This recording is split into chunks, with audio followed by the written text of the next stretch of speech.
ओम श्री परमात्मने नमः। ओम श्री ऋषिभ्यो नमः। ओम श्री गुरुभ्यो नमः। ओम सहना ववतो सहनौ भुनक्तो सह वीर्यं करवावहै तेजस्वी नावधीतमस्तु मा विद्विषावहै। ओम शांति शांति शांति। सर्वेभ्यो नमो नमः। देववाणी संस्कृतम ई गुरुकुलम यूट्यूब चलदृश्यम प्रति भवतां सर्वेषां हार्दं स्वागतम। मित्रों, रचनानुवाद कौमुदी की द्वितीय कक्षा को आज हम पढ़ेंगे। गत पाठ में मैंने आपको भूमिका के रूप में इस पुस्तक के अंदर क्या है, इस पुस्तक में क्या विशेषता है, इस पुस्तक के पढ़ने से संस्कृत भाषा सरल ढंग से कैसे आती है और इसको किस तरीके से पढ़ना चाहिए इत्यादि कई बिंदुओं पर विचार किया था, जो डॉक्टर कपिल देव द्विवेदी जी ने अपने आत्मनिवेदन के रूप में बताया गया है। आपने अपनी पुस्तक में उन सारी बातों को पढ़ लिया होगा विस्तार में, जो भी लिखा हुआ है मैंने संक्षिप्त में आपको बतलाया था। इसके अतिरिक्त अब मैं आपको इस पुस्तक को पढ़ने से पूर्व मैं थोड़ा सा आपको एक चीज बताना चाहूंगा। आप यहां पर ये जो दिख रहा है आपको, ये टेक्निकल वर्ड हैं।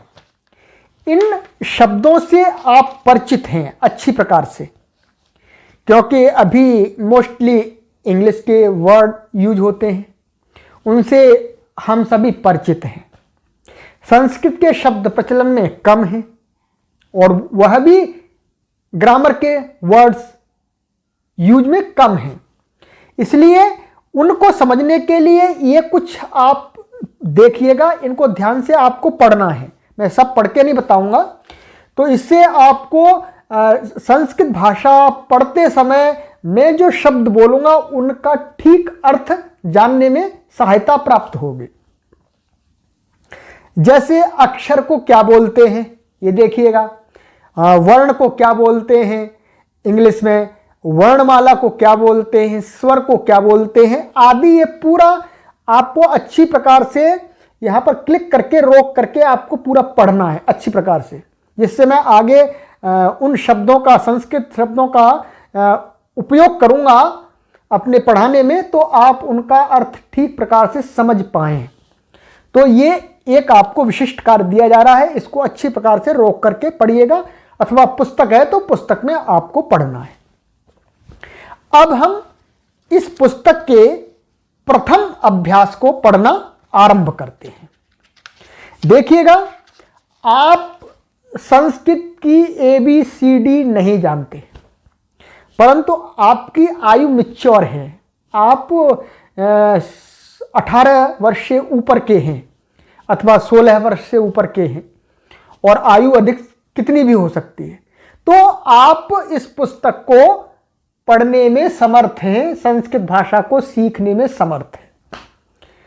और यदि आप छोटे बच्चे हैं तो थोड़ी कठिनाई होगी, किसी का सहयोग लेना पड़ेगा आपको। तो आज हम इस पुस्तक का प्रथम अभ्यास पढ़ते हैं। किस प्रकार से ये पढ़ाते हैं डॉक्टर कपिल देव जी, हम देखते हैं। देखिएगा, अभ्यास 1 यहां पर देखते जाइएगा। जो शब्दकोश है, तो ये शब्द याद करने के लिए देंगे, कुछ शब्दों को याद तो करना पड़ेगा, जो कि हमको कोई भी भाषा सीखनी है तो उसके वर्ड्स को याद करना पड़ता है, ध्यान रखना पड़ता है, तभी हम भाषा को लिख पाएंगे और बोल पाएंगे। और पढ़ करके समझ पाएंगे। तो जो सर्वप्रथम भाषा सीखने का जो पार्ट है वह है डिक्शनरी, शब्दकोश। अब देखिएगा क, जो क सेशन है, इसमें क विभाग है, उसमें ये शब्द दे रहे हैं सह।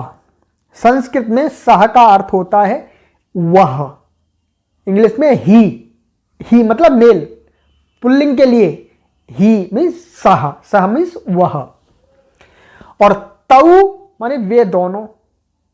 तो इंग्लिश में द्विवचन नहीं है, सिंगुलर और प्लूरल है, तो इसलिए जब हम वे दो बोलेंगे इंग्लिश में, टू, दो, तऊ माने वे दोनों, और ते मीन्स वे सब, दे।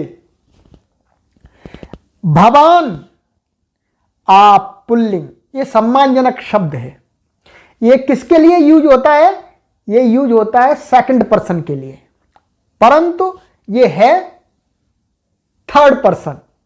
शब्द थर्ड पर्सन है और यूज होता है इसका सेकंड पर्सन के लिए। सम्मान पूर्वक हम बोलते हैं, तुम बोलेंगे तो अच्छा नहीं है, वेदों की भाषा में तो अच्छा है, परंतु वर्तमान में तुम शब्द अच्छी दृष्टि से नहीं देखा जाता, तो हम तुम की जगह बोलेंगे आप हिंदी में, और इंग्लिश में तो यू है, there is no problem, right.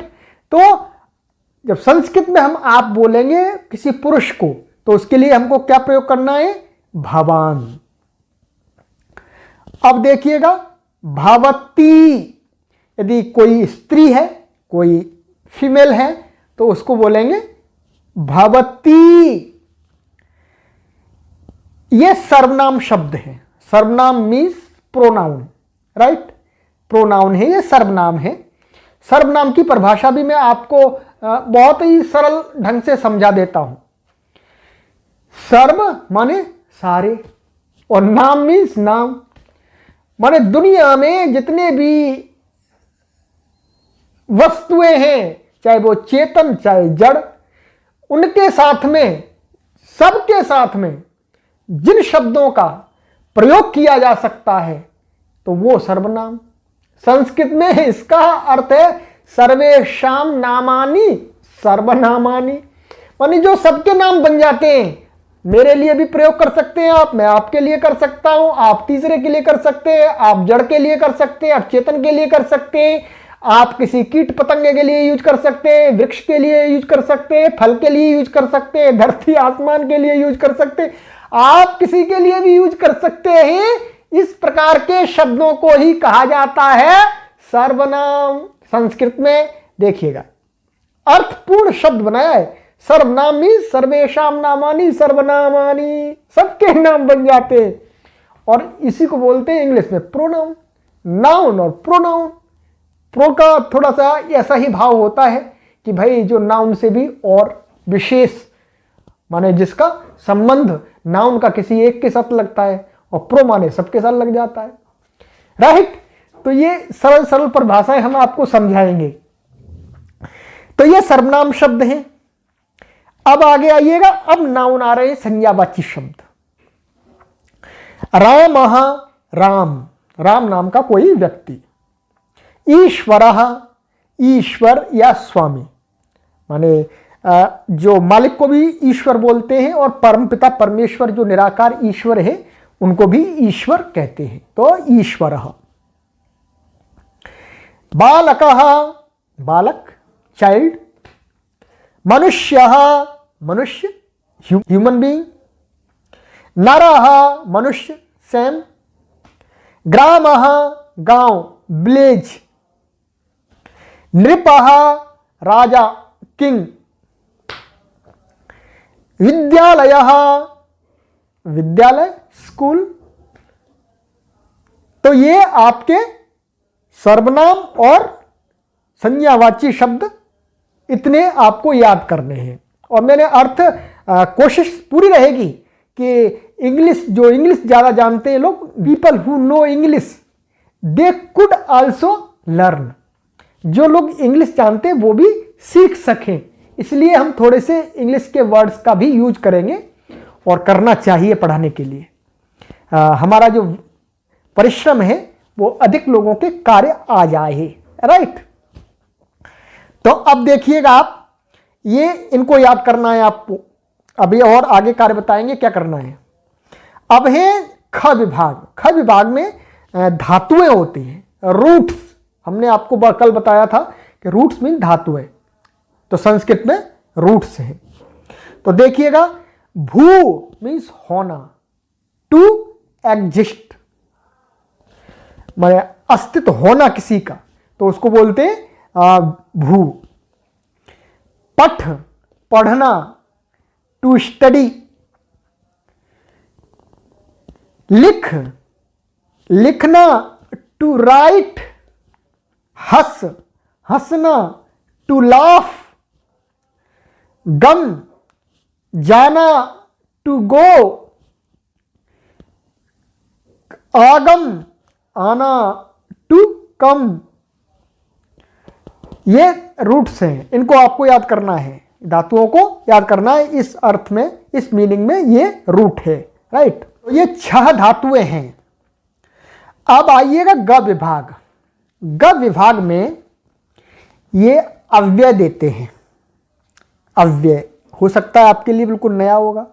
अव्यय, अव्यय का सरल अर्थ है न व्ययः, अव्यय जो व्यय नहीं होता है। अब इसकी बात हम आपको बताएं क्या व्यय नहीं होता है। पर अव्यय वो शब्द होते हैं जिनका केवल एक फॉर्म होता है, एक रूप होता है, उनके बहुत सारे रूप नहीं होते, उनके फॉर्म्स नहीं चलते हैं। अत्र मीन्स यहां, हियर, तो ये अत्र रहेगा, इसका बस एक ही फॉर्म है, तो अत्र मीन्स हियर। इह यहां, हियर समान है। यत्र जहां, वेयर। तत्र वहां, देयर। कुत्र कहां, इन क्वेश्चन वेयर। क्व कहां, समान है। तो ये आपको याद करना, ये शब्दकोश है। अब हम आगे क्या ये बताते हैं उसको देखते हैं, राइट। सूचना, अब देखते हैं सूचना। देखिए नंबर 1, शब्दकोश के लिए ये संकेत स्मरण कर लें। जो आगे ये शब्दकोश देंगे हर अभ्यास में, तो उसके लिए ये बता रहे हैं कि हम ऐसा कहेंगे तो आपको ये समझना है। जैसे नंबर क देखिएगा, क बराबर संज्ञा या सर्वनाम शब्द। जो क विभाग होगा उसमें क सेशन होगा, उसके अंदर कौन से शब्दों को रखा जाएगा? जो नाउन है अथवा प्रोनाउन है, राइट। और ख विभाग के अंदर क्या रखा जाएगा? धातु या क्रिया शब्द, मीन्स रूट्स अथवा भाववाची शब्द होते हैं, उनको रखा जाएगा। और ग विभाग में क्या रखा जाएगा? कह रहे हैं अव्यय या क्रिया विशेषण। माने जो अभी बताए थे हमने अव्यय आपको, अत्र, इह, यत्र, तो उसी प्रकार के शब्द और क्रिया विशेषण एडवर्ब जिसको बोलते हैं वो रखे जाएंगे। तो और घ विभाग में रखा जाएगा विशेषण शब्द। विशेषण शब्द मीन्स एडजेक्टिव, तो उन शब्दों को रखा जाएगा। तो जरूरी नहीं है कि हर अभ्यास में ये चारों प्रकार के शब्द हों, बस आपको देखना है क विभाग है तो इस प्रकार के शब्द मिलेंगे, ख विभाग है तो इस प्रकार के शब्द मिलेंगे, और ग विभाग है तो इस प्रकार के शब्द मिलेंगे, घ विभाग है तो इस प्रकार के शब्द मिलेंगे, इसके अतिरिक्त नहीं मिलेंगे। तो ये इन्होंने एक सूचना दी है अपनी तरफ से। अब ये नंबर 2 देखिएगा, क विभाग। ये चिन्ह आगे ऐसी रेखा खींचती, अर्थात लकीर। तक अर्थ का बोधक है, माने यदि ये एक शब्द ऐसे लिखेंगे रामः और ऐसे कर देंगे विद्यालयः, तो इसका अर्थ होगा ये लकीर क्या है? तक, माने राम से विद्यालय तक। तो राम से विद्यालय तक के सभी उसके अंदर बीच में भी जो शब्द आदि उनका ग्रहण हो जाएगा, ये बतलाना चाह रहे हैं। अब देखिएगा आगे वही बताया राम से विद्यालय तक के शब्द।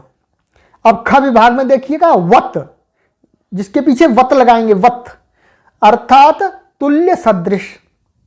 तो हम कहे रामवत तो राम के समान, विद्यालयवत विद्यालय शब्द के समान, ये अर्थ आएगा। अब देखिएगा जैसे रामवत अर्थात राम के तुल्य रूप चलेंगे, ठीक है, एक राम के चला देंगे फिर आगे कह देंगे रामवत माने राम के समान रूप चलाइएगा। राइट। आगे भवती वत अर्थात भवती के तुल्य रूप चलाओ। तो ये वत अर्थ का वत का अर्थ समझ में आपको आ गया। अब नंबर 3 देखिएगा सूचना वाला का विभाग, राम विद्यालय रामवत अर्थात राम शब्द से विद्यालय शब्द तक के रूप राम शब्द के तुल्य चलेंगे। वही बात है, सिंपल है, कोई विशेष नहीं है। मैं इसलिए आपको ये छोटी छोटी बात बता रहा हूं क्योंकि लाखों में पढ़ने वाले कुछ लोग ऐसे भी होंगे जो थोड़ा धीरे समझ पाते हैं चीज़ों को, वो छूटे नहीं, हम सबको देना चाहते हैं। कुछ लोग प्रौढ़ हैं, इन बातों का उनके लिए कोई महत्व नहीं है, परंतु मेरा उनसे निवेदन है कि आप सुन लीजिए। मैं इसलिए बता रहा हूं कि आप तो टीचर हैं, आप प्रोफेसर हैं, आप लेक्चरर हैं, आपका जो बुद्धि है वो उसकी कैपेसिटी बढ़ गई है, इसलिए आप जल्दी से पिकअप कर लेंगे। परंतु जो 10th पढ़े हुए लोग हैं, 8th स्टैंडर्ड में पढ़ रहे हैं, 8वीं कक्षा में पढ़ रहे हैं, उनका भी हमको ध्यान रखना है। तो अब देखिएगा भू और लकी आगम माने भवती के समान, माने भू से लेकर के आगम तक के रूप भवती के समान चलेंगे। तो ये हो गया आपका। अब हम आगे आपको ले चलते हैं जो इसमें व्याकरण का विभाग है। देखिएगा ध्यान से, लट परस्मयी पद कर्तृवाच्य, इन चीजों पर यहां पर विचार किया जाएगा इस अभ्यास में। लट लकार, लट का अर्थ होता है वर्तमान काल के लिए, जो लट टेंस जो टेंस है, और परस्मयी पद हमने बात की थी, 3 प्रकार की धातुएं हैं, परस्मयी पद, आत्मनेपद और उभयपदी। आगे आपको समझ में आ जाएगा। कर्तृवाच्य, कर्तृवाच्य का अर्थ है active voice, right, active voice कर्तृवाच्य। अब आपको कार्य दिया जा रहा है, ये कार्य आपको याद करना है। शुरू में थोड़ा ही थोड़ा देंगे हम आपको, धीरे धीरे चढ़ाएंगे, हमको पूरा ध्यान है आपका, आपको बिल्कुल भी परेशान नहीं होने देंगे। नंबर 1 देखिएगा, रामः रामौ रामाः, ये प्रथमा विभक्ति कर्ता के लिए प्रयोग होती है। रामम रामौ रामान द्वितीया विभक्ति, ये कर्म में प्रयोग होती है। अभी आपको हमने कल बात की थी कि 8 विभक्तियां हैं, हमने माना था कारक वास्तव में 6 है पर 8 में रूप चलते हैं। तो हम अभी केवल 2 के ही याद करेंगे, बस पूरे अभी याद नहीं करेंगे, केवल 2 के ही आपको याद कराने हैं हमको। इनके अनुसार चलना, बिल्कुल चलना ही नहीं है हमको अधिक।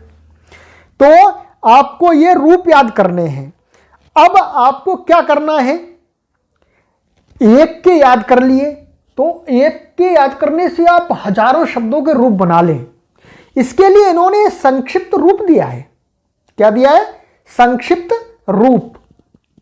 तो संक्षिप्त रूप को आप याद कर लीजिएगा। जैसे इन्होंने दिया है कि प्रथमा विभक्ति के लिए आह औ आह, और द्वितीय विभक्ति के लिए दिया है अम औ आन, राइट। और ये ह्रस्व अकारांत शब्दों के लिए है, ठीक है। तो जैसे राम, तो अब राम के स्थान पर आप कोई दूसरा शब्द ले लीजिएगा, कोई भी ले लीजिएगा। आप विद्यालय ले लीजिएगा,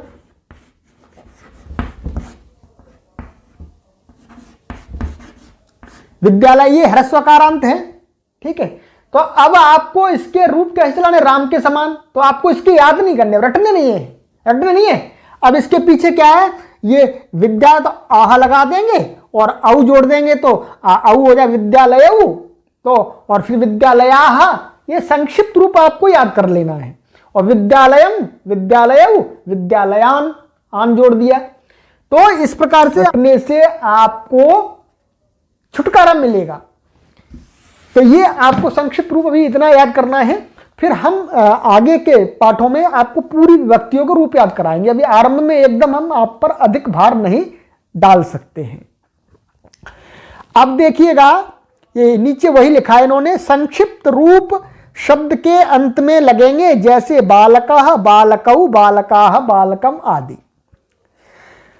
अब नंबर 2 देखिएगा, भू धातु लट लकार वर्तमान काल, वर्तमान मीन्स प्रेजेंट, भवति, भवतः, भवन्ति, ये प्रथम पुरुष के हैं, थर्ड पर्सन के दे रहे हैं, ठीक है। थर्ड पर्सन के आपको याद करने हैं केवल लट लकार के तीनों वचनों में, राइट। तो ये याद करने आपको, भवति, भवतः, भवन्ति। इसका भी संक्षिप्त रूप है। संक्षिप्त रूप है तो आप दूसरी धातुओं के झट से बना लेंगे। तो संक्षिप्त रूप क्या है? अति, अतः, अंति। अब आपने भवती का बनाया, वैसे ही अब यदि आप बनाना चाहते हैं पठ का, तो पठ के अंत में अति जोड़ दो, पठती, अतः जोड़ दो, पठतः, अंति जोड़ दो, पठंती। अब रटने की जरूरत ही नहीं है आपको, सरल हो गया। तो यह संक्षिप्त रूप भी आपको याद कर लेना है। अब देखिए, संक्षिप्त रूप अंत में लगाकर अन्य धातुओं के रूप बनाइए, जैसे पठती, लिखती, हसती, गच्छति, आगच्छति आदि, ठीक है। और लट आदि में गम को गच्छ हो जाता है। ऊपर उपगम धातु दिखाई थी और आगम दिखाई थी, तो जो उसमें गम में गम है उसको गच्छ हो जाएगा लट लकार में, तो इसलिए गच्छति बनेगा, गमति नहीं बनेगा, गच्छति। ये ध्यान रखना है आपको। ऐसे आगम का आगच्छति, गम को गच्छ हो गया तो आगच्छति, राइट। ये सरल बात है, इसमें कोई कठिन नहीं है। तो आज हम इस कक्षा में इतना ही पढ़ेंगे। अब आपको ये शब्दकोश याद करना है और ये हमने आपको रूप बताए हैं, इनको याद करना है। फिर हम आगामी पाठ में इसके नियमों को पढ़ेंगे, फिर इस प्रकार से आगे पढ़ेंगे। एक एक अभ्यास को हमको आरंभ में 4-5 कक्षाओं में बांटना पड़ेगा सरलता से पढ़ाने के लिए। और क्या होगा, ये मैं आपको लिखना सिखाऊंगा। प्रत्येक अभ्यास के अंत में मैं आपको स्पीकिंग की प्रैक्टिस कराऊंगा। आप पहले पाठ के पढ़ने के अनंतर ही संस्कृत बोलना आरंभ करें। हमारे 3 लक्ष्य हैं, आप बार बार इनको स्मरण करते रहिएगा। शुद्ध संस्कृत को लिखना, शुद्ध संस्कृत को बोलना और संस्कृत की पुस्तकों को पढ़ करके ठीक ठीक अर्थ को समझना। इन तीनों की पूर्ति के लिए ये कार्यक्रम चलाया जा रहा है।